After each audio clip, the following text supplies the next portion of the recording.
Buenas noches.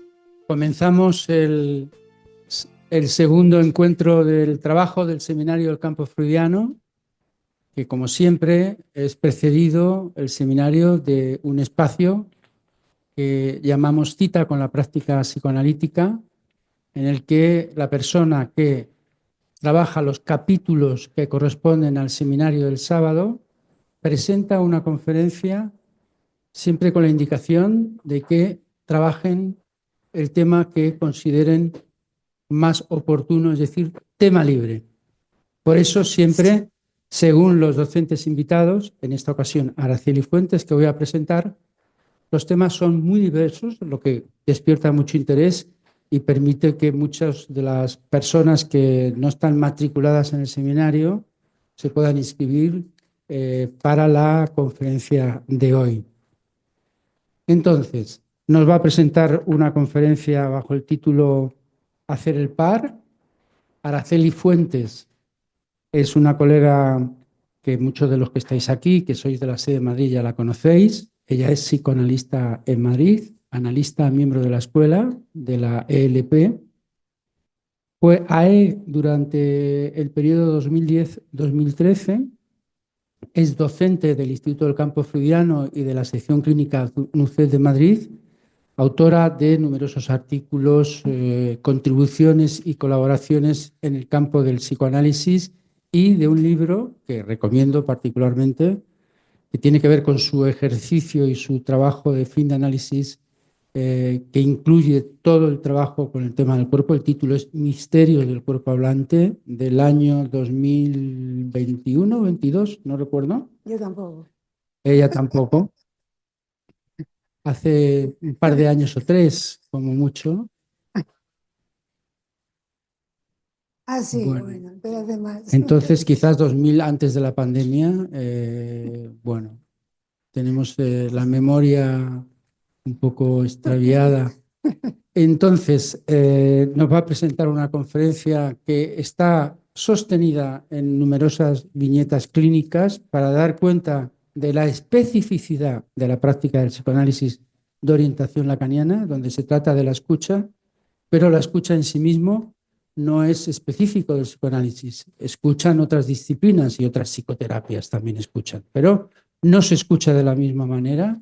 Y todo lo que tiene que ver con la interpretación y el acto analítico, evidentemente, es todo un tema, además, que siempre está al trabajo y es un privilegio el trabajo que yo he tenido la oportunidad de leer esta mañana y que va a presentar ella. Es un privilegio que pueda ilustrarlo con esas pequeñas viñetas clínicas que nos permiten entender un poco mejor la transmisión que ella va a hacer.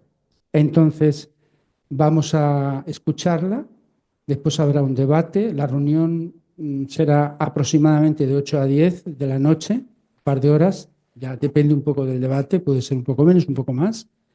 Después de su intervención, trataremos de hacer una conversación abierta sobre los temas que ella va a plantear. Yo trataré de coordinar la palabra con los que están aquí en la sala y también con los que estáis online. Intentaré no distraerme porque es frecuente que las personas que están online terminan quejándose porque nos olvidamos un poco de ellos, no estamos acostumbrados. Haré un esfuerzo porque eso no ocurra hoy. Así que sin más, Araceli, adelante. Muchas gracias. ¿Se oye? Buenas noches a todos y también a los que están online, que no vemos, o yo no veo desde aquí. He elegido como título para la conferencia de esta noche una frase tomada del último texto que escribió Lacan, que se llama Prefacio a la edición inglesa del Seminario 11, de 1976. La frase de Lacan es hacer el par o hacer pareja en los casos de urgencia. En los dispositivos de psicoanálisis aplicado, pero también en las consultas, nos encontramos con casos de urgencia. La urgencia está presente en el comienzo mismo del análisis. De hecho, dice Lacan, un análisis empieza a partir de una urgencia, de algo que nos apremia, que nos angustia, de algo que no se puede posponer. Pero hay urgencias y urgencias. La urgencia también está presente al final del análisis, cuando se trata de concluirlo. Jacques Lacan, en su último escrito, prefacio a la edición inglesa del Seminario 11, dice que el final del análisis está marcado por la obtención de una satisfacción por parte del analizante. Quizás esto sea sorprendente ahora que estamos trabajando el seminario La lógica del fantasma, donde el final del análisis Lacan lo trata de otra forma, por el atravesamiento del fantasma. Aquí dice que se trata de obtener una satisfacción, siendo que dar esa satisfacción es la urgencia que preside el análisis. Interroguémonos, dice Lacan, cómo alguien puede consagrarse a satisfacer esos casos de urgencia. La urgencia aquí está del lado del psicoanalista, a quien le corresponde dar esa satisfacción. Una satisfacción que urge y sin la cual no se puede concluir el análisis. Después, en el coloquio, quizá podemos hablar un poco acerca de esta satisfacción que se pone en juego al final del análisis. ¿Cómo alguien se puede dedicar a eso? Es decir, dedicarse a satisfacer esos casos de urgencia, se pregunta Lacan. Es la primera vez que él plantea el final del análisis en estos términos, en términos de satisfacción. Antes lo había planteado a través del atravesamiento del fantasma, también de la identificación al síntoma. Ahora lo hace en relación a esa satisfacción que es la que le permite al analizante concluir. Quiero decir que esto no anula las anteriores concepciones del final del análisis que tiene Lacan, no las anula. No es que una sustituya a otra, sino que va a añadir un matiz nuevo en este texto. Así pues, no invalida lo dicho anteriormente, sino que pone el acento en aquello que permite concluir. Y eso que permite concluir un análisis es la obtención de una satisfacción que funciona como un punto de capitón, un punto de conclusión. Este prefacio a la edición inglesa del Seminario 11 es un texto muy breve, tiene 2 páginas. Y Lacan termina diciendo: señalo que, como siempre, los casos de urgencia me enredaban mientras escribía este artículo. Escribo, sin embargo, en la medida en que creo deber hacerlo, para estar al día con esos casos, para hacer con ellos el par.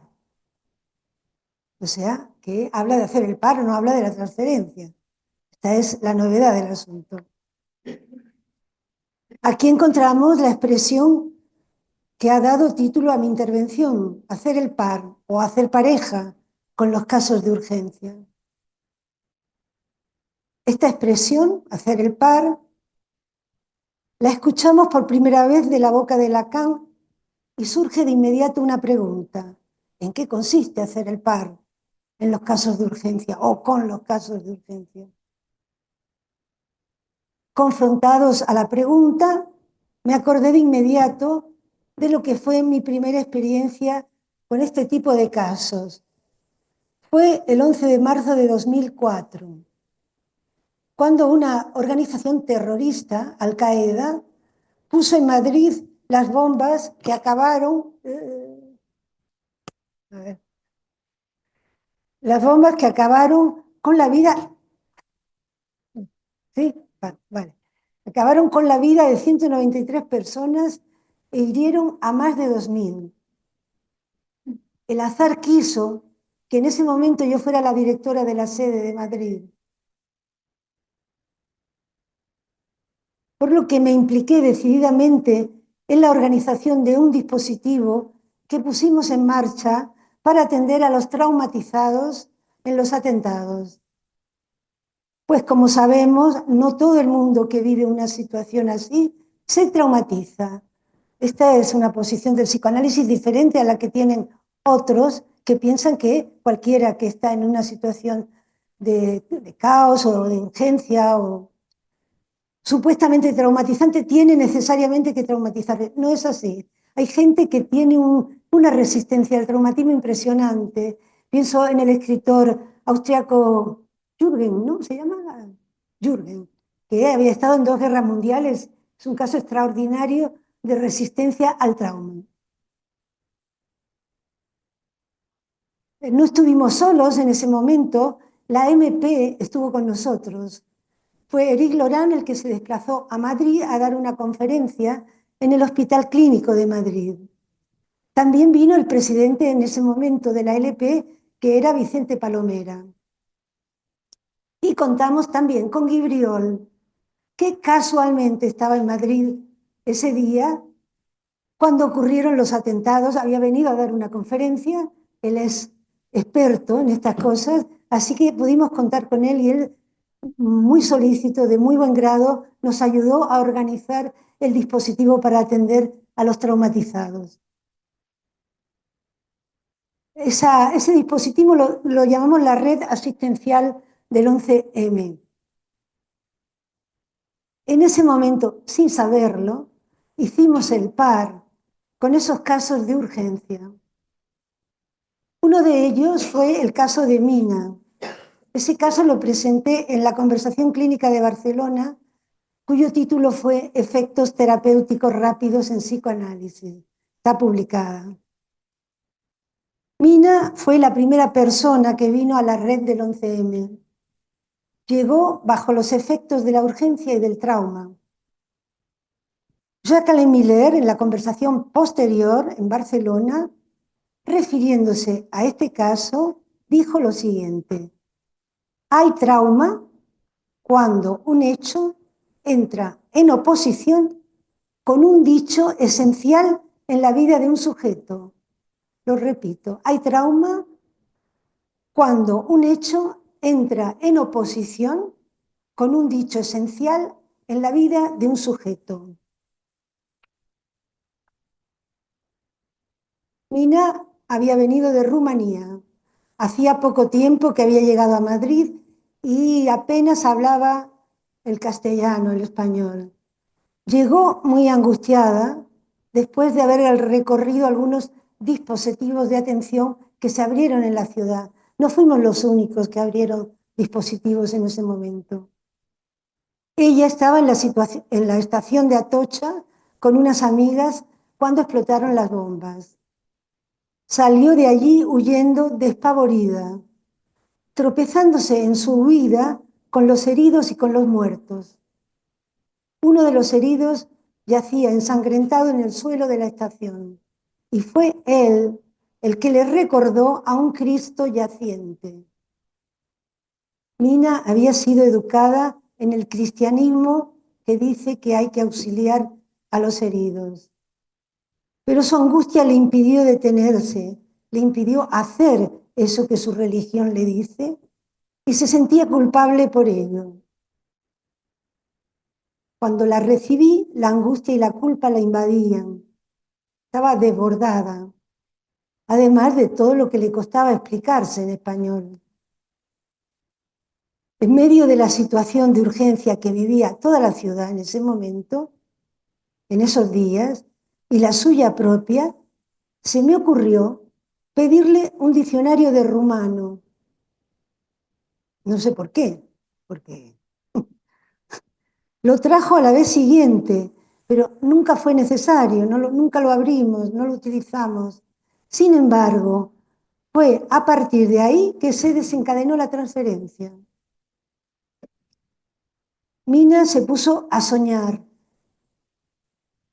Cada día me traía un sueño, sueños que eran resolutivos. No todos los sueños son resolutivos, pero los que ella traía sí, eran resolutivos. Es como si el inconsciente mismo se hubiera puesto a trabajar para resolver ciertas cuestiones de ella. No voy a seguir contándoles el caso que pueden leer en este libro llamado Efectos terapéuticos rápidos en psicoanálisis. Pero lo he traído como un ejemplo de hacer el par en un caso de urgencia. Lo hice sin haber leído aún el texto donde Lacan acuña esta expresión, hacer el par o hacer pareja. También lo hice sin saberlo al pedirle el diccionario de rumano. Lacan, en Introducción a la edición alemana de los escritos, nos dice que no es por el sentido, sino por el signo por donde se entra en el discurso analítico. A posteriori, puedo leer mi petición del diccionario a Mina como un signo de mi interés por su lengua, lo que desencadenó la emergencia de la transferencia y la suposición de un sujeto al saber inconsciente en este caso.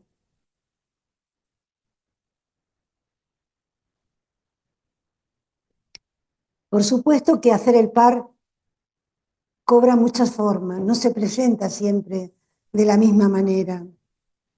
No hay una única manera de hacer el par.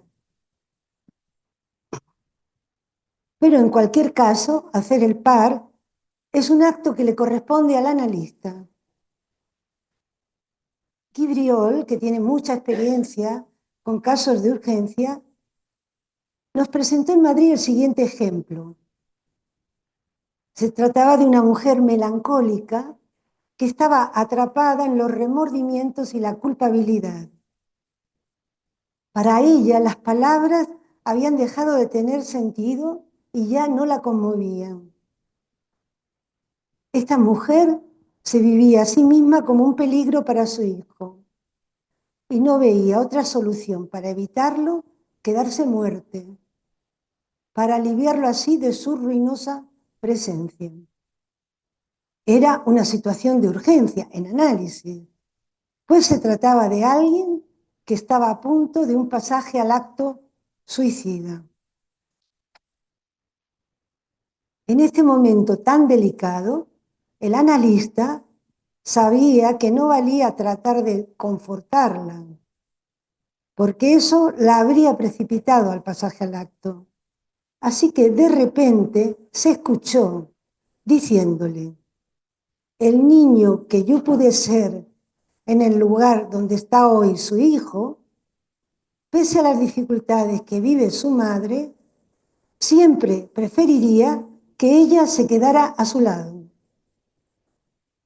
De modo impensado, el analista encontró un modo de hacer el par, en este caso de urgencia, poniéndose en el lugar de su hijo y hablándole desde allí.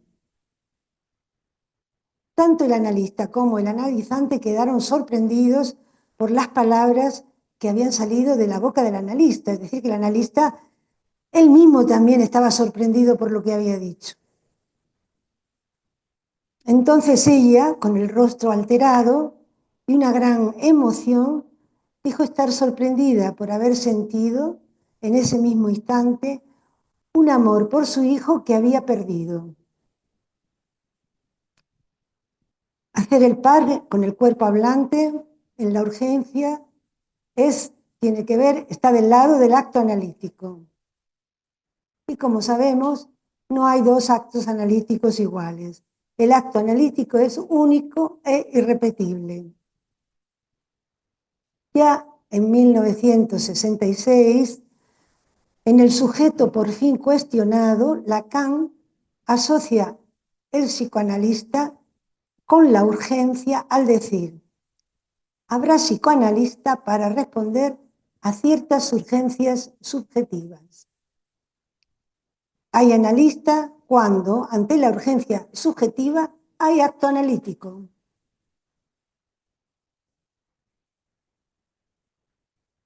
Hay analista puntualmente. Esto me parece fundamental. Solo hay analista en el momento en que hay acto analítico. Después la persona que sostiene la función sigue existiendo, pero no hay analista. Solo en el instante mismo en que hay un acto analítico. Así pues, el analista se define por su acto, y si ha habido acto, solo lo sabremos a posteriori, por sus efectos. El acto no es nunca un ritual, tampoco es el resultado de un cálculo. El acto sorprende, tanto a quien lo realiza como a aquel a quien va dirigido. Por eso es imposible que se produzca como resultado de un protocolo. Más bien al contrario, el protocolo es una defensa contra el acto.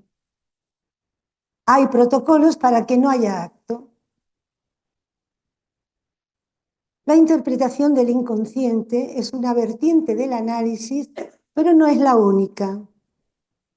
Cuando se trata de la pulsión o de lo real, que escapa al significante, entonces la intervención del analista se realiza o se localiza en su acto. El pasaje al acto y el acting out son formaciones del acto con las cuales nos encontramos en la cura. En el pasaje al acto se trata de una separación radical. El sujeto se separa del otro identificándose al objeto A como objeto caído. ¿Cómo le sucedía a esta mujer melancólica que estaba a punto de suicidarse, de la que nos habló Guibriol? A diferencia del acting out, donde se trata de la mostración de una verdad que no tiene sujeto. En el acting out se muestra una verdad sin sujeto. Aunque haya una verdad en juego, esta no tiene sujeto, por lo cual no es fácil interpretar el acting out. ¿Cómo puede entonces el analista hacer el par con el acting out de un analizante? Por supuesto que no hay una respuesta universal para todos los casos, pues en cada caso hay que inventar. El psicoanálisis cambia, nos recordaba Jacques Miller en su presentación del Congreso de Río de Janeiro sobre el inconsciente y el cuerpo hablante. El psicoanálisis cambia porque el mundo en que vivimos también cambia. Patrick Monribot, en su conferencia titulada La posibilidad de un síntoma, se refiere al escrito de Lacan Radiofonía, en el cual habla de un cambio fundamental que se ha producido en nuestra sociedad a partir de la elevación del objeto A al cenit social. El objeto A ha venido a ocupar el lugar en el que antes estaba el significante amo. Y eso tiene consecuencias sobre la economía psíquica.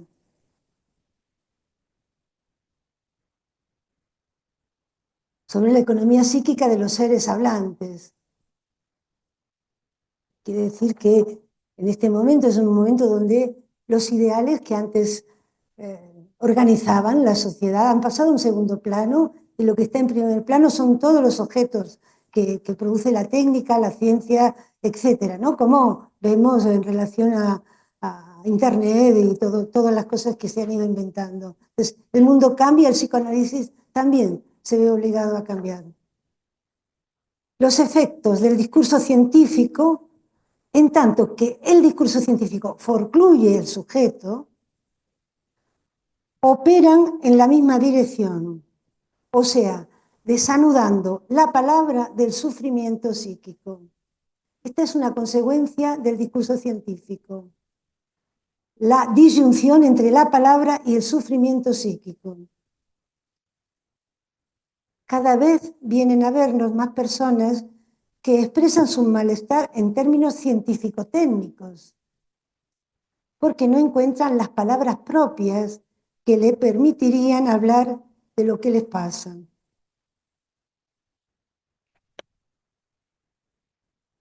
Es decir, que se ha producido un desanudamiento de la palabra y el sufrimiento, lo que hace que quienes vienen a vernos se presenten utilizando un lenguaje técnico que nada tiene de personal ni de propio. Otra consecuencia de este desanudamiento es que hoy, a menudo, nos encontramos con seres hablantes que ya no están afectados por la falta de goce, ni por la castración, sino al contrario, por la insistencia del plus de goce, que está hoy al alcance de la mano y por su consumo ilimitado. Es decir, estamos en un momento en el cual no es el menos, no es la falta lo que afecta a muchas de las personas que nos vienen a ver, sino más bien el exceso o el consumo. Si no hay falta, entonces no hay lugar para el enigma, pues el enigma se articula a la falta de goce. La profusión del objeto se acompaña de la difuminación del sentido, tanto como de la difuminación del saber. Esta es otra consecuencia. Entramos en una era numérica, nos dice Patrick Monribot en su conferencia en Bruselas.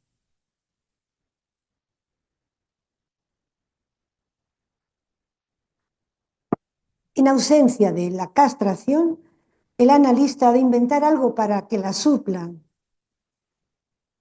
Monribot trae un ejemplo que lo ilustra muy bien.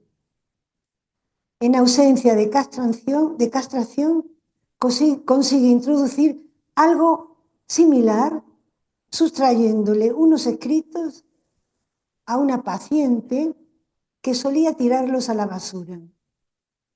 Y una vez sustraídos, eso tendrá efectos sobre su goce. Era una paciente que no esperaba nada del psicoanálisis, que había ido, pero porque la habían mandado allí, pero sin ningún tipo de expectativa al respecto.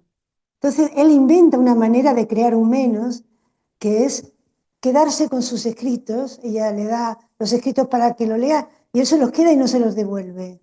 Es decir, inventa una especie de símil de la castración. Una vez sustraídos los escritos, eso tendrá efecto sobre su goce. Se trata aquí de una invención del analista, una invención que le permite hacer el par con este ser hablante, para quien la castración no había operado. Es decir, para hacer el par necesita inventar algo en el lugar de la castración que no estaba. Era alguien que cree que no puede perder nada. Y así se lo había hecho saber al analista. Otra de las intervenciones de Patrick Monribot consistía, cuando no venía, es una paciente que atendió en el CPCT de Burdeos, ella no venía, tampoco pagaba. Entonces, era más difícil todavía introducir un menos, ¿no? Entonces, otro de sus inventos consistió en llamarla por teléfono cuando se ausentaba e introducir una contabilidad en la que se puede perder algo. Le decía, una sesión menos. Pues se trataba de alguien atendido en un CPCT donde no hay un número fijo de sesiones, pero sí hay un límite, hay 15. Entonces, él podía introducir una contabilidad y decir, ya le queda menos, una menos. Otro recurso posible, propuesto por Lacan en su última enseñanza, es el uso de la nominación.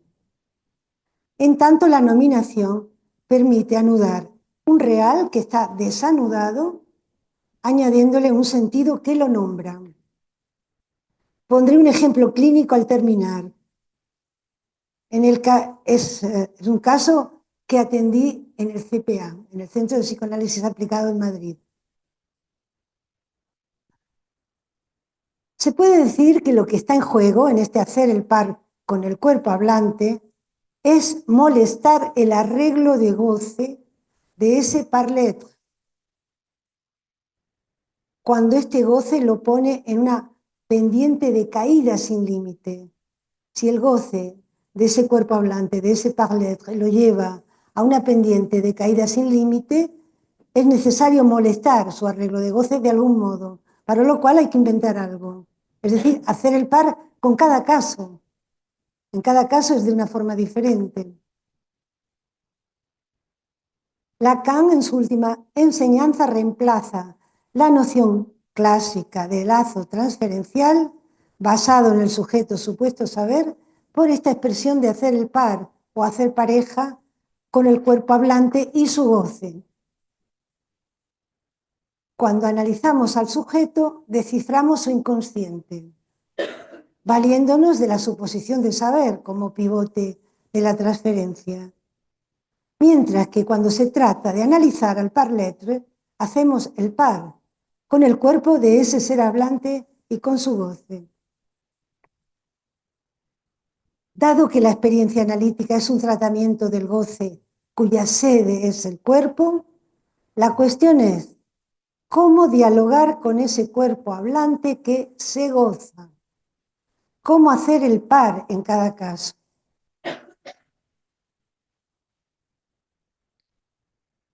La interpretación adecuada es aquella que toca las tripas, produciendo un acontecimiento de goce, dirá Lacan. O sea, hay una interpretación cuando esa toca el cuerpo. Esto es fundamental. Y todo lo que el análisis puede hacer es concordar con la pulsión del cuerpo hablante para insinuarse en el síntoma. ¿Cómo entender esta expresión? Concordar con la pulsión del ser hablante para insinuarse en el síntoma.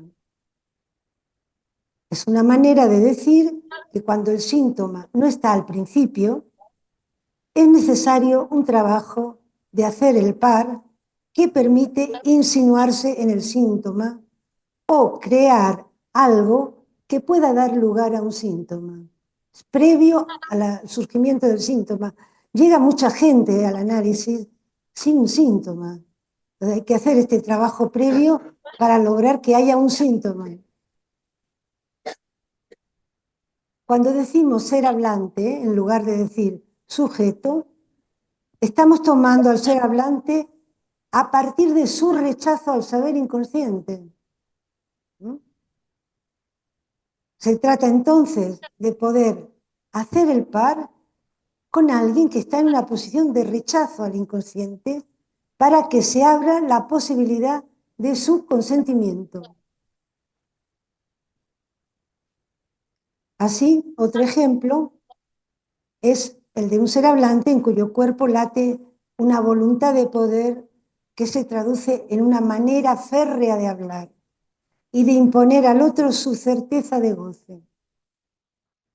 Hacer el par, en este caso, consistió en ponerme de su lado y no en oposición a ella, encontrando así una diagonal desde la que intervenir de modo inesperado, una manera de hacer el par a partir de la pulsación de ese cuerpo hablante.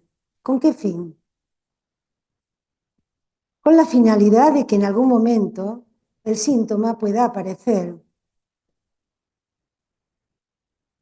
Incluso que sea el propio par-lettre el que pueda llegar a darse cuenta de que saber lo que hay que hacer, que era lo que le pasaba a esta mujer, no impide darse cuenta de lo que se está haciendo y que se puede hacer algo diferente. Seguramente concordar con la pulsación del par-lettre, del cuerpo hablante, es muy distinto de querer contrariarla. También de interpretar el síntoma, interpretar el síntoma no es lo mismo que insinuarse en el síntoma, como nos dice Patrick Monribon.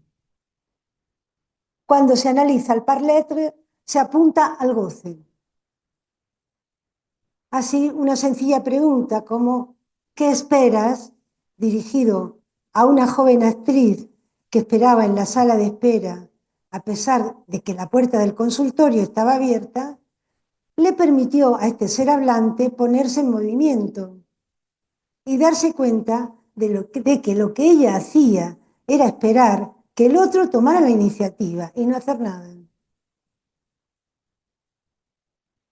Para otra analizante que había abandonado las entrevistas antes de empezar el análisis, analizante a la que encontré tiempo después por casualidad, al saludarla le dije sin pensar, se te va a pasar el arroz. Tiempo después volvió. Supe entonces lo mal que le habían sentado mi investigación, hecha en público, pero también cómo le había empujado a volver. Sin duda, en mi manera de dirigirme a ella, resonó el reproche que ella misma se hacía, pues no hacía mucho que al levantarse del sillón se había dicho a sí misma, no haces nada. Fue a partir de ese día cuando un ruidito inexplicable se asentó en su oído sin que los médicos pudieran explicárselo ni quitárselo. O sea, se produjo un síntoma. Bien, la evolución de la enseñanza de Lacan va a la par de los cambios habidos en nuestra sociedad. Cambios introducidos por el discurso de la ciencia en su alianza con el discurso capitalista y sus consecuencias en el vínculo entre los seres hablantes de las que venimos hablando. En dirección a la adolescencia, otro artículo de Jacqueline Miller, este habla de los cambios introducidos en los adolescentes a través del mundo virtual, sobre todo en relación al saber que antes estaba depositado en los adultos, lo que hacía necesaria su mediación para acceder al saber, mientras que ahora hay un acceso directo al saber. Este acceso se produce de forma automática, pues basta con preguntarle a Google. Expresión esta que nos recuerda a otra de Lacan, en la cual, refiriéndose al psicótico, dice que el psicótico tiene su objeto en el bolsillo y que por eso no le es necesario pasar por una estrategia con respecto al otro para acceder al objeto. Bueno, los adolescentes actuales tienen el objeto también en el bolsillo, no tienen que pasar por los adultos para saber.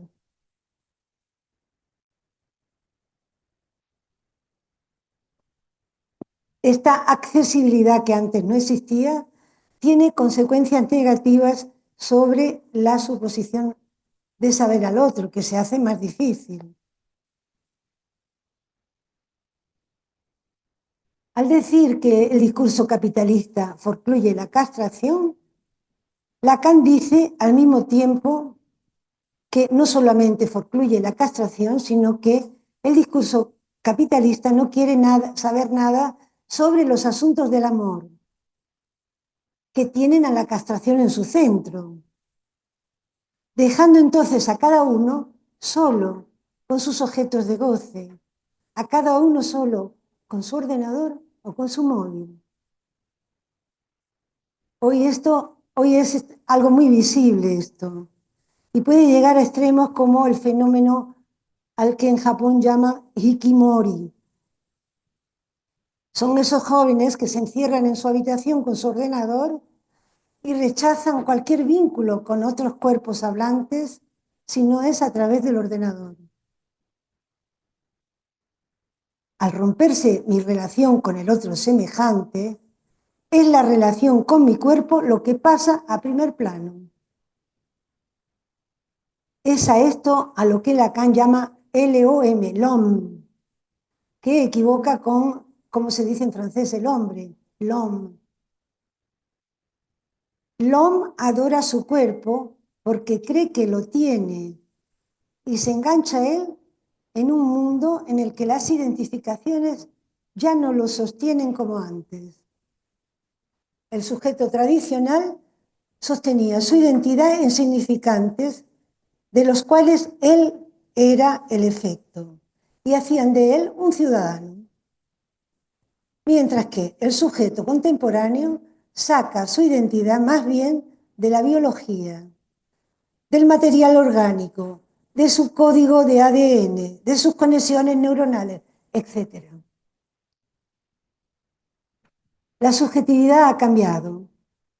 Ya no se hace a través del sentido que se le da a la existencia, sino a partir de la existencia biológica.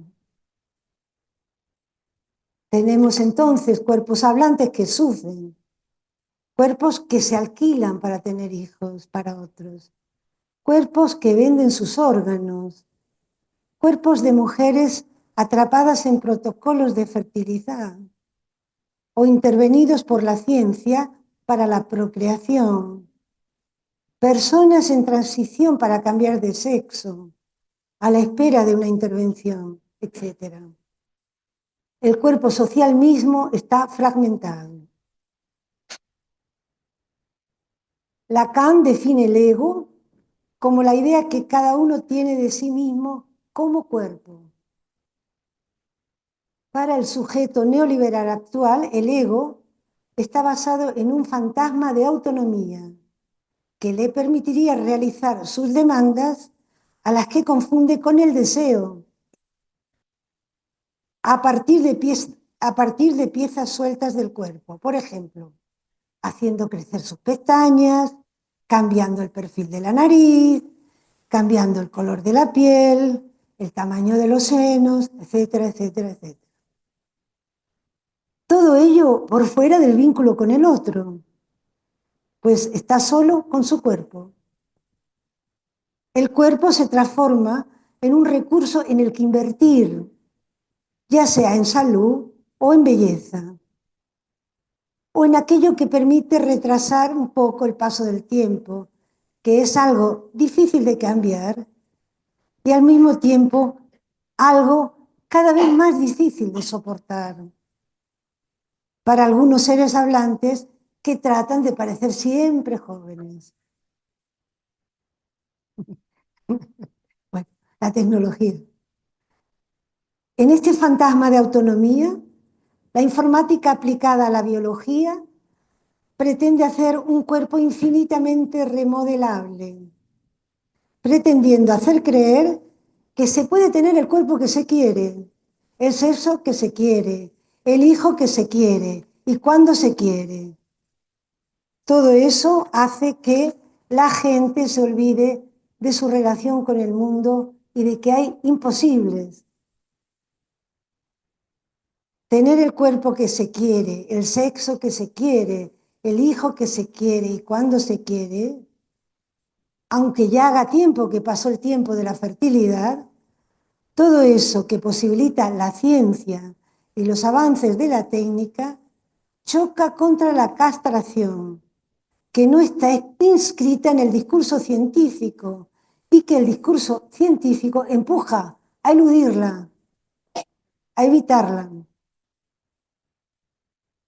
Nuestra civilización globalizada intenta reabsorber la dimensión del acto en el pensamiento, eliminándolo.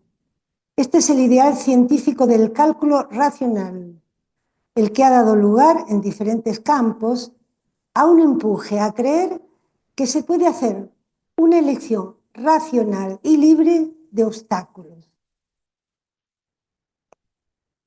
En este ámbito, lo que tiene que ver con la subjetividad es visto como una aberración.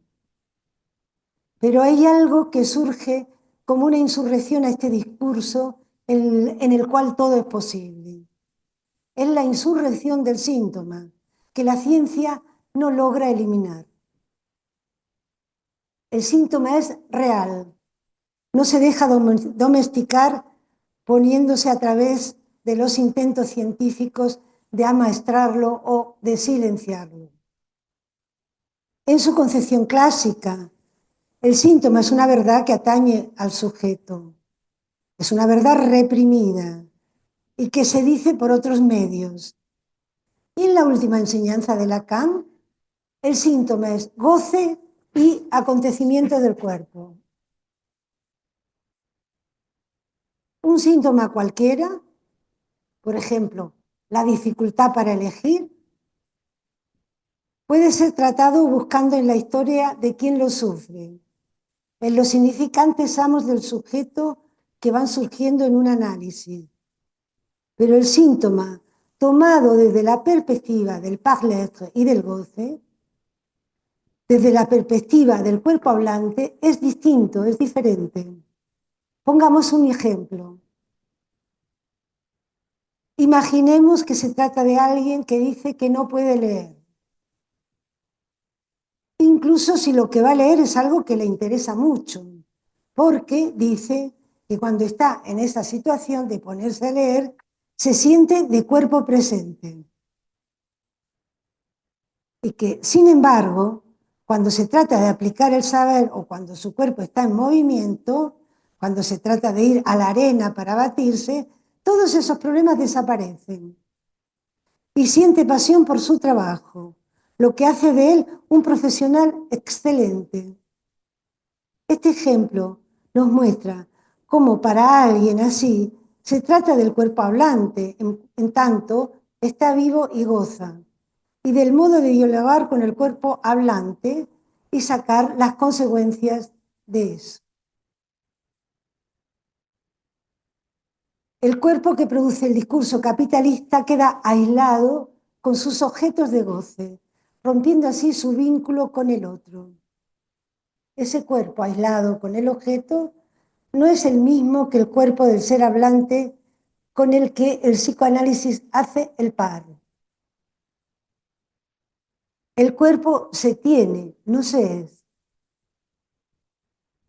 Tenemos un cuerpo, pero no somos un cuerpo.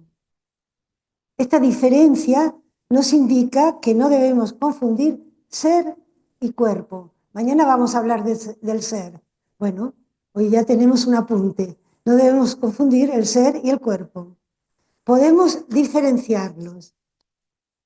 Y eso nos permite, por ejemplo, atender a las manifestaciones de este y aquello que en el cuerpo puede hacer síntoma. Un síntoma que no es lo mismo que el sentido del ser que se busca.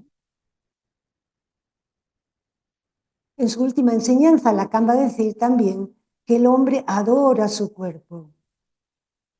Una adoración que no tiene que ver tanto con su belleza, sino con que lo imaginario, encarnado en el cuerpo, es lo único que nos da cierta consistencia. Es decir, la adoración de cada uno por su cuerpo no tiene que ver con que su cuerpo sea más o menos hermoso, sino con que es lo único que tenemos para que nos dé cierta consistencia. La imagen del cuerpo funda no solo el amor propio, sino también está implicada en la historia en un sentido amplio y también en un sentido edípico.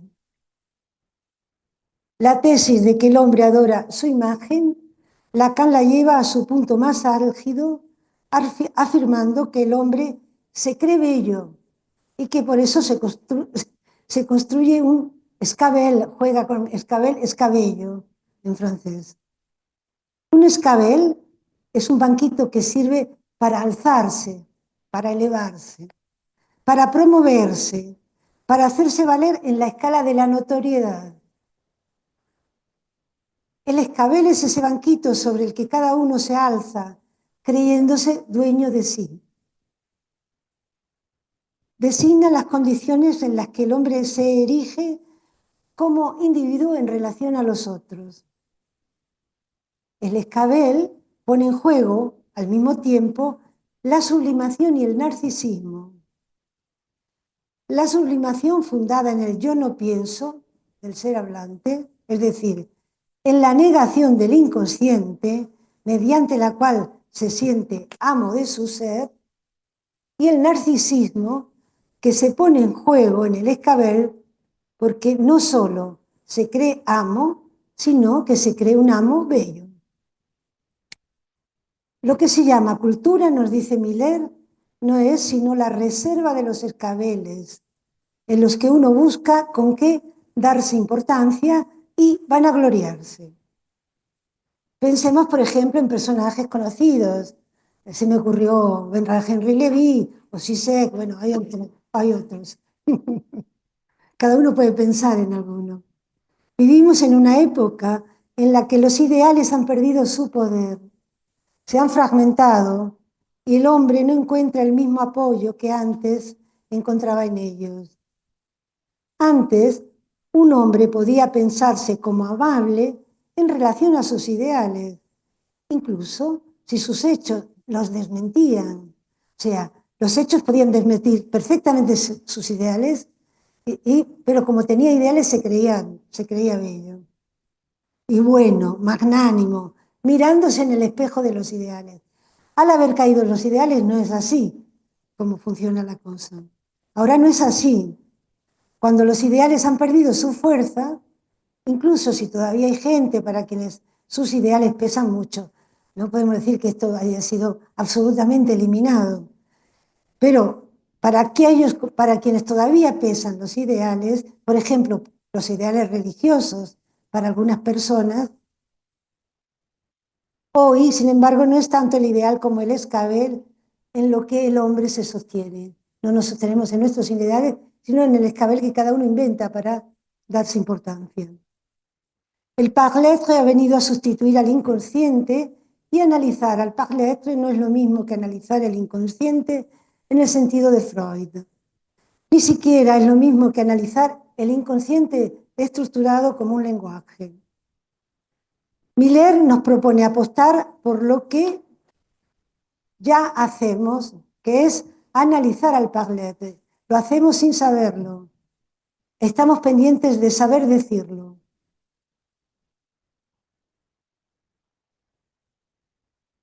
Estos cambios, que también afectan al psicoanálisis, han producido nuevos términos. Por ejemplo, el término de symptôme, con TH, que a diferencia del síntoma, que sí se articula al inconsciente, el symptôme es un saber hacer con el goce.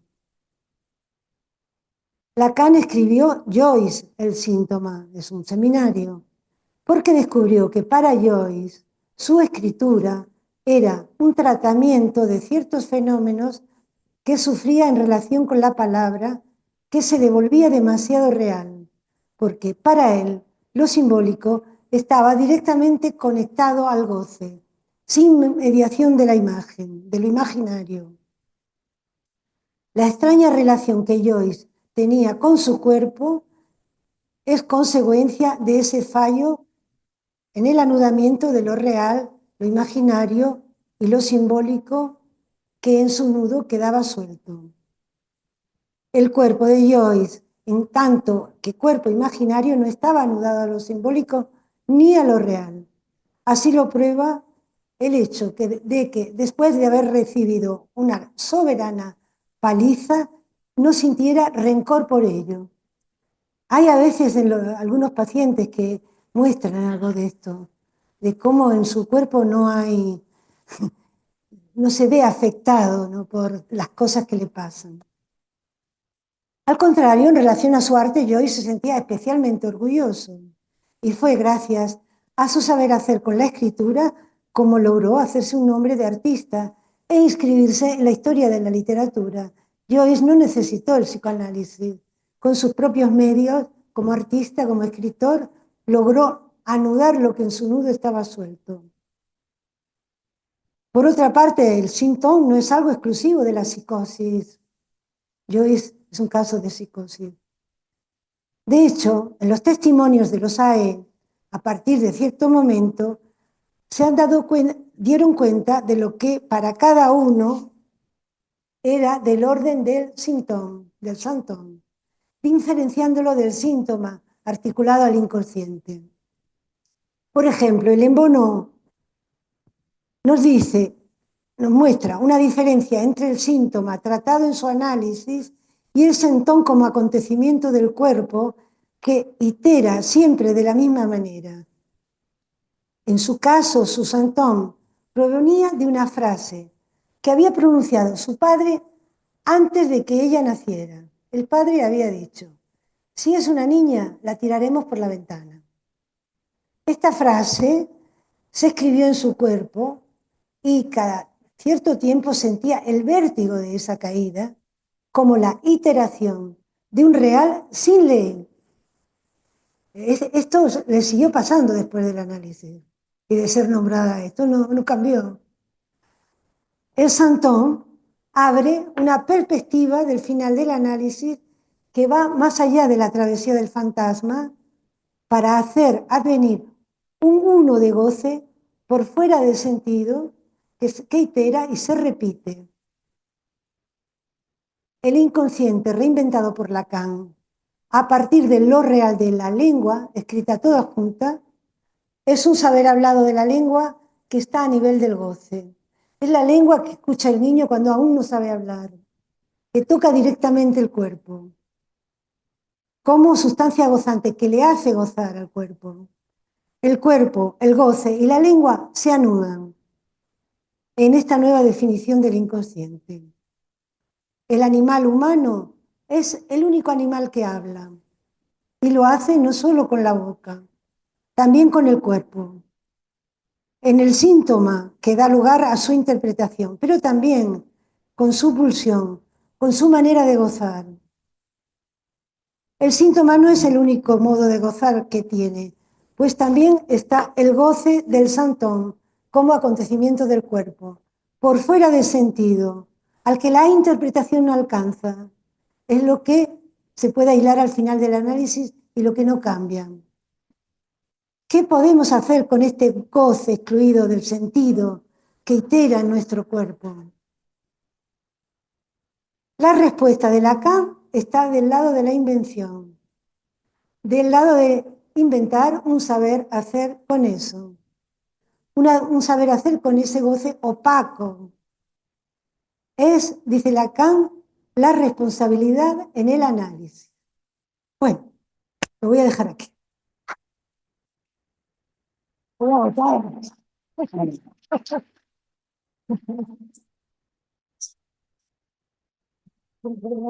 Gracias, Araceli, por esta magnífica conferencia que ha planteado muchos temas. Hay muchos asuntos en juego y, en cualquier caso, los que estáis matriculados en el seminario podréis leerla detenidamente. Hoy vamos a conversar un poco en esto. Aprovecho la ocasión, dado que has traído la experiencia de la red asistencial del 11M en Madrid, que ahora los colegas de Valencia han puesto en marcha un dispositivo a través de la FECEPOL, está vinculada al campo freudiano, de atención ante la catástrofe y los acontecimientos que han sucedido en Pero sin Valencia. poner el juego del cuerpo hablante, por teléfono.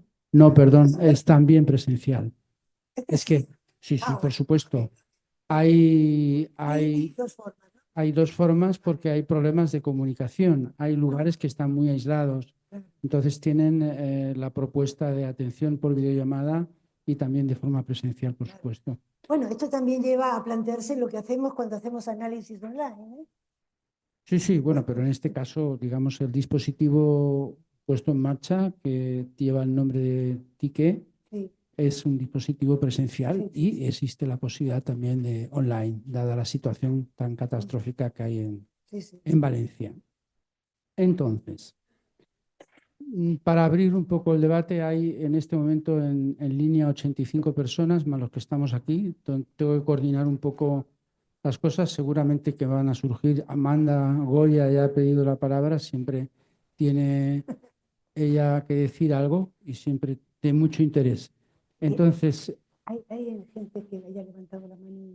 sí, es lo que iba a decir, que las personas que estáis al otro lado en línea, que levantéis la mano con la función que permite Zoom para que vayamos tomando nota. Y yo te quería hacer eh, una reflexión, una pregunta al mismo tiempo, a ver qué opinas.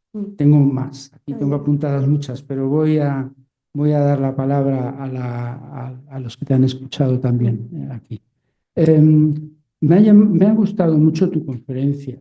Realmente es un privilegio poder dar cuenta de la clínica y de la práctica a través de viñetas. Por supuesto, son muchas cuestiones. Has hablado de la atención a la urgencia y también de la concepción del final del análisis. Es decir, que estamos hablando de un abanico de cosas muy amplio. Pero has podido ilustrar algunas cosas de una manera muy concreta. Y al principio ubicas un problema que me ha interesado, que es este tema del final del análisis y el de la satisfacción. Efectivamente, Lacan cambia su concepción del final del análisis desde el atravesamiento del fantasma al final también lo que has planteado como lo que permite a un sujeto, en el análisis, encontrar la satisfacción para darlo por concluido. Y has ubicado algo que me parece muy interesante, porque yo, de alguna manera, añadiría otro punto más, que es el que te pido una opinión, A ver. que es, Lacan formula ahí la cuestión de la urgencia, es decir, del lado del psicoanalista, no del analizante. El analizante, cuando concluye, es que hay algo que es un acto, Sí. da por finalizado el análisis y eso supone que no imagina la continuidad de su trabajo en el diván. De todas maneras, cada testimonio da esto, la experiencia es distinta, es decir, que no hay una sola manera de terminar el análisis. Pero hay un punto también que me parece importante, que es este tema de que del lado del analista está la urgencia. Sí. Bien, pero también el consentimiento. Sí, claro. Es decir, hay que consentir a que el analizante pueda ejercer ese acto, porque está la transferencia y están las mieles de la transferencia. Y eso creo que también se pone en juego. No sé qué es lo que opinas al respecto. Bueno, son varias cosas las que has planteado, ¿no? Cuando escribí la conferencia pensé cómo se podría transmitir algo sobre la satisfacción al final del análisis que permite concluir. La única manera que tengo es remitiéndome a mi propio caso, ¿no? Entonces, ¿qué fue? Porque yo he sentido eso. Yo he sentido esa satisfacción que me permitió concluir. Y que fue lo que me hizo concluir, sin ambajes. Concluyo y punto, ¿no? Y ahora pienso, que la satisfacción que me permitió concluir el análisis es una satisfacción, bueno, que está del lado del más y no del lado del menos, ¿no? Hay todo un tiempo que está del lado del menos. Y hay un momento del análisis donde, en mi experiencia, ¿no? Donde el analizante cambia como de posición y ya no es el menos, sino algo del orden del más. Creo que en mi caso se trataba de la voz, que el asunto era la voz, entonces no era, por ejemplo, el super yo, la voz del super yo, que siempre dice un esfuerzo más, es poco, no es suficiente, etcétera. Todo eso está del lado del menos. Todo eso no dejaría concluir el análisis. ¿No? Si lo pensamos así, no termina porque nunca es suficiente, porque siempre está la voz diciendo, no es suficiente, sigue usted un poco más, y ala, ¿no? Pero hubo un punto donde eso cambió y ya no era la voz que decía, no es suficiente. Y entonces eso produjo una satisfacción que me permitió a mí concluir. No sé tú también podrás decir... Y no, te preguntaba sobre la cuestión del consentimiento. Del lado del analista sí hay otra cuestión que creo que es relevante, que tiene que ver con el consentimiento a sí, que el analizante pueda dar ese paso. Sí, por supuesto. Si no, no hay análisis. O el análisis se convierte en otra cosa, en algo interminable. Hay casos de personas, colegas incluso nuestros, que llevan años, 1000 años de análisis. Pienso, por ejemplo, en algún caso, ¿no? Y quizá eso no sé, habría que preguntar a las personas que prefieren continuar el análisis sin concluir, ¿no? Porque también debe haber una satisfacción en eso, imagino, ¿no? La satisfacción no siempre es la misma. Yo sentía satisfacción en concluir porque me gusta concluir también y pasar a otra cosa. Del lado del analista, si el analista no está en disposición de consentir eso, está entorpeciendo el análisis. El analista tiene que aceptar ser destituido de ese lugar. Yo no tuve ningún problema con mi analista a ese respecto. En el momento que decidí, me dijo, entonces usted ya no vuelve, y yo dije sí, y se acabó. No hubo más vueltas sobre el asunto. Pero puede darse el caso de que un analista remolonee o no quiera o no sé, pero entonces, ¿qué va a hacer? ¿Un objeto de su analizante? No, la cosa no va así, no va bien. Totalmente de acuerdo. Amanda. Bueno, me gustó mucho la conferencia. Estoy de acuerdo con Santiago que poder, digamos, ilustrar esto de hacer el parque. Parece que se entiende fácil, pero después no se entiende tan fácil. Hace que uno pueda localizar exactamente en cada caso, porque siempre es distinto, qué quiere decir hacer el par, hacer pareja. En realidad mi pregunta está vinculada a lo que dijo, dos preguntas tengo, a lo que dijo antes Santiago, cuando hablaste que en el final la urgencia estaba del lado del analista. Yo eso no lo entiendo. Entiendo cuando tú hablas de tu caso, por ejemplo, cuando hablas de cierta urgencia, de decir ya está, concluyo, me voy, ¿no? Hay un efecto de precipitación en ese ya está, concluyo, me voy, ¿no? Pero el que la urgencia esté del lado del analista, eso no lo entiendo bien. Bueno, te lo pregunto a ti porque tú lo has dicho, Sí, sí, no sí. se lo puedo preguntar a Sí, Lacan, sí, entonces te sí. lo pregunto a ti. Espera que tengo otra pregunta también.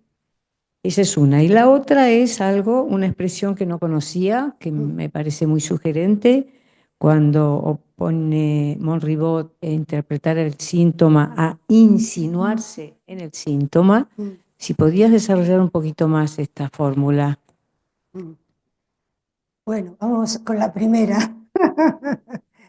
¿Cuál es la primera? La primera era la de, sí, sí, La sí, de sí, que sí, la sí, urgencia estaba del lado del analista en sí, el sí. final del análisis. Se me ha ocurrido un ejemplo, a ver si Vale. esto te sirve. Por ejemplo, yo experimento, voy a hablar luego de un fragmento clínico de un caso atendido en el CPA, pero porque me sirve para esta pregunta que tú tienes, ¿no? Esto suena un poco raro. En un caso de urgencia, es decir, en una sesión donde era urgente hacer una interpretación, o sea que o la hacía, yo sentía la urgencia. No era el paciente el que sentía la urgencia, era yo la que sentía que era fundamental hacerla. Puedo decir brevemente el caso. Atiendo una primera entrevista en el CPA a un hombre de 2 metros, serio, parecía impresionante, ¿no? Entonces, entre otras cosas, me cuenta que casi mata a su hijo en la Navidad, en un momento. Me cuenta que es atracador de bancos, había estado en la cárcel un montón de años,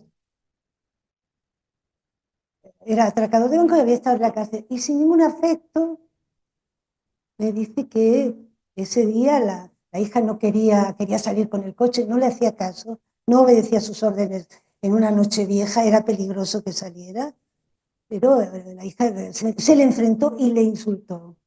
Dijo algo así como: aquí hay mucha mierda, la hija. Entonces el tipo la agarró del cuello y no la mató porque había gente, era la fiesta y había invitados. Bueno, en ese instante yo ya me había contado otras cosas, pero yo sentí que tenía que decir algo, no podía seguir escuchándolo sin decir nada. Lo que me vino a la cabeza y le dije fue: ella convocó al asesino. Yo tembleaba un poco, cuando le dije eso, porque no era un poco peligrosa la cosa. Pero después el tipo me contó que él también, que se quedó sorprendido, era un psicótico. Él no tenía la dimensión de asesino. Incluso si él había matado 2 hombres, me había contado ya que había matado 2 hombres en un atraco. A uno por casualidad y al otro lo esperó para matarlo. Pero no tenía la dimensión de ser un asesino. Entonces, fue una nominación. Eso le permitió a este hombre hacer un pequeño recorrido interrumpido por la pandemia. Y creo que esa interpretación, o ese acto analítico con el parleto, porque no era el inconsciente a quien le hablaba, sino a ese cuerpo hablante, tuvo un efecto sobre él impresionante que yo supe después por la persona que lo había mandado, y es que cambió de profesión y pasó a ser jardinero, dejar dinero, no robar dinero. O sea que fue una cosa impresionante, ¿no? Me encanta el caso por eso y porque fue... Pero bueno, me imagino como como hay como un analista puede sentir la urgencia y darse cuenta de que es el momento donde tiene que intervenir, lo mismo sucede, yo creo, con el final del análisis. Que hay con algún analizante que ha llevado las cosas lo suficientemente lejos, donde el analista tiene que aceptar que la cosa concluyó, me parece, ¿no? Sí. Incluso en algún momento sentirlo como urgencia. Sentirlo como urgencia también. Porque lo que dice Lacan es que la urgencia está al principio, al final del análisis y también en el analista, llegado el caso. Porque el analista no es alguien que ni siente ni padece, también puede ser afectado por la urgencia, ¿no? En determinados casos, en determinados momentos. La otra era más complicada todavía, ¿no? La otra era una fórmula que tú trajiste de Patrick Monribot. Sí, Está, insinuarse en el síntoma. Insinuarse en el síntoma. Bueno, son estos preliminares, estas cosas previas que hace Patrick con esta chica que no espera nada de su pasaje por el CPCT de Burdeos, no solo no espera nada, sino que ella tira las cosas, sus propios escritos los tira a la basura. Entonces, insinuarse, yo creo que son estas maniobras que él hace para tratar de ver si se puede construir algo del orden del síntoma. Cosa que ocurrió, hubo un pequeño trayecto con ella, no fue lo único que le quitó esto, intervino con el descuento, y finalmente esta chica que estaba muy mal, muy perdida, consiguió ponerse a trabajar y a escribir, que era lo que le interesaba. Entonces terminó diciendo, ahora, ¿cómo era? Hago 4 veces menos no sé qué y hago 4 veces más no sé. Se introdujo una contabilidad que no había en absoluto en el caso. Entonces, creo que insinuarse en el síntoma sería algo así como, entiendo yo, como las maniobras que hay que hacer en algunos casos donde no hay síntoma de entrada y hay que hacer para ver si en algún momento hay un síntoma para producirlo, ¿no? Andrés, después Angélica y las personas, si los que estáis online queréis intervenir o preguntar, por favor, levantar la mano. Sobre esta cuestión de insinuarse en el síntoma, me parece que es importante quizás subrayar la incidencia sobre la pulsión en juego, la pulsión de más. Son maniobras del analista donde se introduce una suerte de neocastración o de maniobras que van a tocar el exceso de goce. Y el síntoma aparece finalmente como un resultado de esta intervención. No es por una interpretación, es por un acto. Lo que yo te quería preguntar, el texto de Lacan, del prefacio a la edición inglesa, si lo lees y lo vuelves a leer, es muy sugerente y a la vez es un poco impreciso, me parece, sobre la cuestión de hacer el par y la urgencia al principio y al final. Parece que él, cuando dice tengo que responder a la urgencia de algunos casos que me interrumpen mientras escribo, no se sabe si se refiere a analizantes que están terminando o a casos de urgencia que vienen en el inicio, ¿no? No lo aclara. Y en realidad porque él está hablando de la urgencia que el analista tiene que satisfacer, que tiene que acoger, y por otro lado de la satisfacción que tiene que permitir que se produzca sin diferenciar si es a la entrada, casos de la entrada y casos del final. Santiago lo está evocando también ahora, ¿no? Entonces, ¿cómo pensar en el final? No, la satisfacción es al final. Habla de un final del análisis, de obtener una satisfacción. Bien. En esa perspectiva, ¿cómo diferencia lo que corresponde, por ejemplo, al semblante de objeto que encarna el analista? Acabamos de escuchar a Neus en Bilbao. Sí. El momento en el que ella se vuelve y el analista la está mirando fijamente. Es un ejemplo donde vemos una maniobra del lado del semblante de objeto en un momento crucial del final del análisis que le va a permitir a ella terminar de hacer el atravesamiento del fantasma. ¿Sí? Es un punto que podríamos elegir para pensar si ahí hay algo del orden de hacer el par Bueno, se lo es vamos del a orden de decir. hacer de semblante de objeto en el momento del atravesamiento del fantasma. ¿Tiene sentido pensar que es otra modalidad de hacer el par en un momento muy concreto? Ya no es el hacer el par del inicio, ¿sí? Pero estamos hablando de la transformación que introduce Lacan sobre el concepto de transferencia. Para mí es una pregunta si estos actos que se ponen en juego en momentos cruciales de la conclusión, para Lacan se sitúan bajo ese término, o no. O tiene que ver con lo que hace el analista respecto de lo que itera. Santiago podría hablar de su experiencia también con eh, lo que se actualizó en el sueño del final del análisis, ¿no? Y la intervención del analista. Es ahí lo que itera. Entonces, hacer el par lo tomamos del lado de la travesía del fantasma, Mira, Andrés, son dos momentos de la enseñanza de Lacan con un intervalo de tiempo grande entre uno y otro. En la travesía del fantasma está en juego el sujeto y el objeto de goce, el plus de gozar. ¿sí?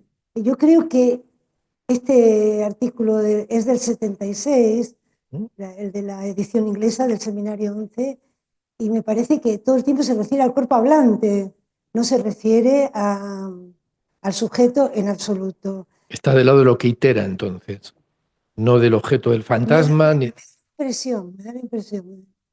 Habría que pensarlo un poco más, me parece. Pero yo tengo la impresión de que hay algo de lo real en juego ahí porque el ejemplo de Monribó, él tiene que introducir un menos donde lo que hay es un... Es otro campo, sí. Eso está clarísimo, ¿no? Angélica. Dios mío. Ángel, ¿qué Ángel? Ah, Sí, Angélica. te agradezco, Araceli, muy interesante. Quería preguntar en la misma línea, ¿no? Si no es que siempre hacemos el par o que siempre hacemos pareja, ¿no? Más allá de los casos de urgencia. En el sentido que el analista se presta, ¿no? Tiene esa ductilidad, esa docilidad, ese lugar de semblante. Y si uno hace al otro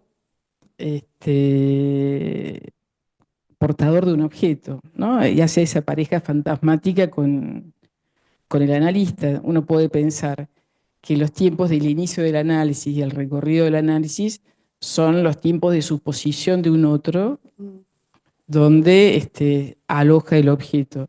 Y que luego en el momento de separación o de atravesamiento, ya hay un pasaje de la suposición en la existencia y bueno, ya uno no hace pareja con el otro, ya aparece eso sin otro, ¿no? El uno del síntoma. Pero como dice Lacan, para que termine un análisis, para terminar un análisis hace falta dos, ¿no? Sí.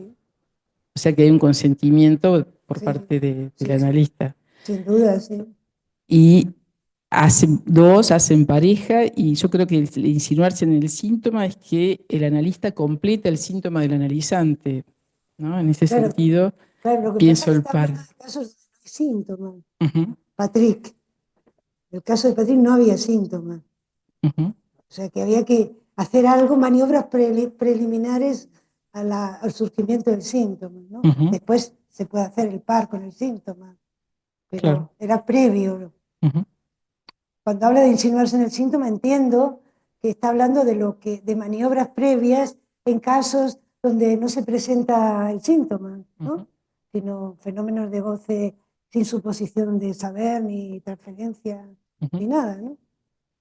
Justamente yo quería, bueno, no sé si has terminado, Sí, sí, Angélica, sí. sobre este punto, porque está la dimensión de todo lo que se ha planteado al final del análisis, pero en la clínica contemporánea encontramos los sujetos que hacen una demanda Sí. a partir de experiencias de goce, síntomas corporales que de entrada no tienen ningún sentido para el mismo sujeto. Es decir, hay una desconexión radical entre la subjetividad y lo corporal, que lo has planteado Sí, muy claramente hoy, sí. en la clínica del cuerpo. Y bueno, hoy has puesto el acento en la pragmática clínica, la clínica del Parlet, desde el punto de vista de la última enseñanza de Lacan. Pero no sé si estás de acuerdo sobre esto, pero lo quiero plantear. No hay que olvidar que hay muchas cuestiones también de otros momentos de la enseñanza de Lacan Claro. que no se contraponen. No.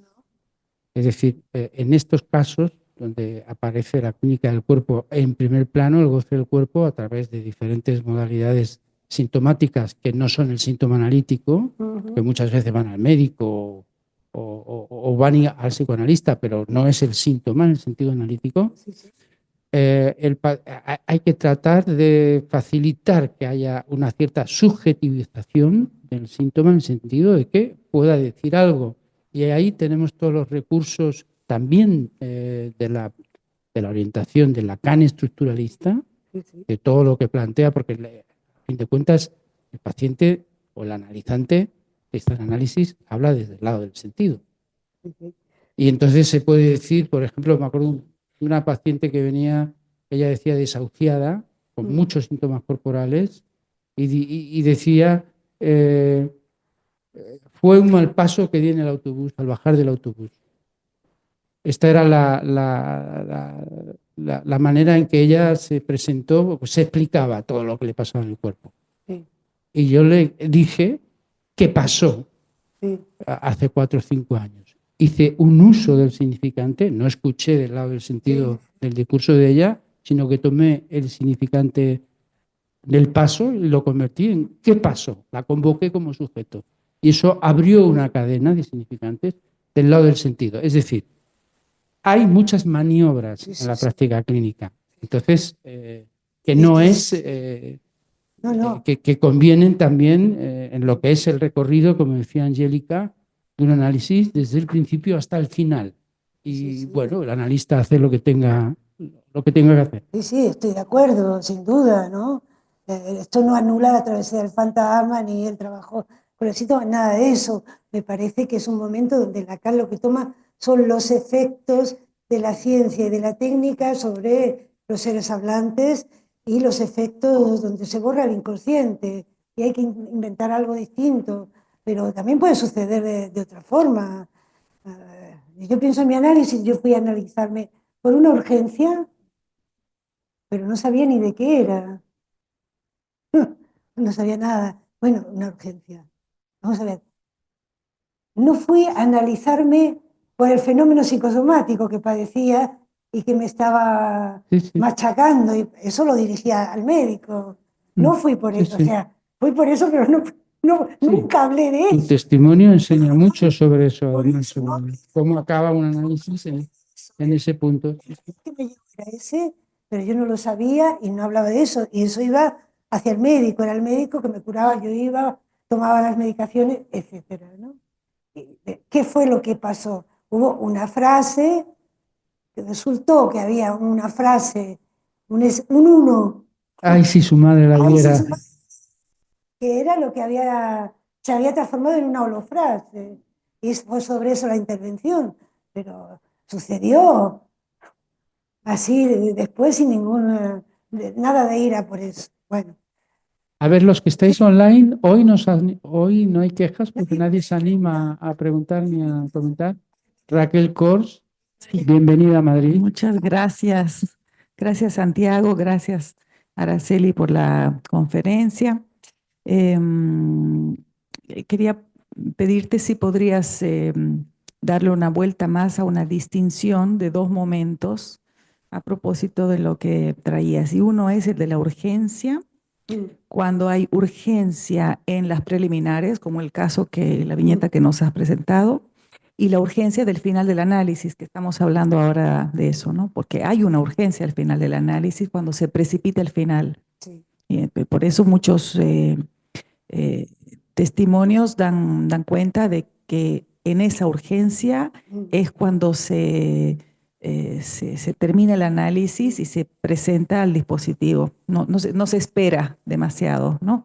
¿Tú podrías contar algo de cómo fue? Porque ella fue nominada a E y escuchamos su testimonio. Si Acá, ajá. puedes, aquí en Madrid además y en otros lugares. Claro. Sí, Sí, ¿puedes es aportar que algo estoy sobre pensando esto? precisamente en eso, porque la urgencia del final, que se precipita por una cuestión de las coordenadas de mi nacimiento, con una fecha donde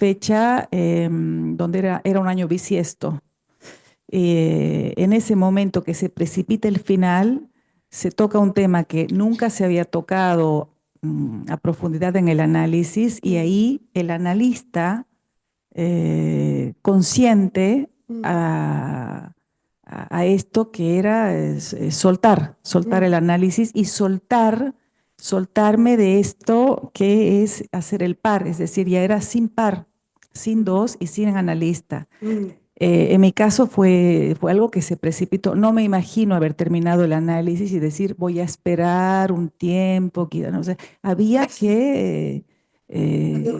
había urgencia, y había urgencia de presentarme al pase, ya. Fue muy emotivo además, porque llamé al secretario del pase, que en ese momento era Vicente Palomera, y fue rapidísimo. Y fue aquí, en la ELP, donde me presenté y me nominaron acá. Sí, sí. Y sobre esto mismo, el tema de la distinción, ¿no? Con ese hacer el par, también en las preliminares o al final del análisis, cuando el par ya no es el analista, sino la escuela, porque uno no se queda muy suelto, ¿no? O sea, está la escuela. Araceli, No sé de qué tengo que hablar. si quieres decir algo o no, bueno, no es obligatorio, tú yo creo que verás. este texto tiene el interés del relieve que le da a la urgencia Lacan.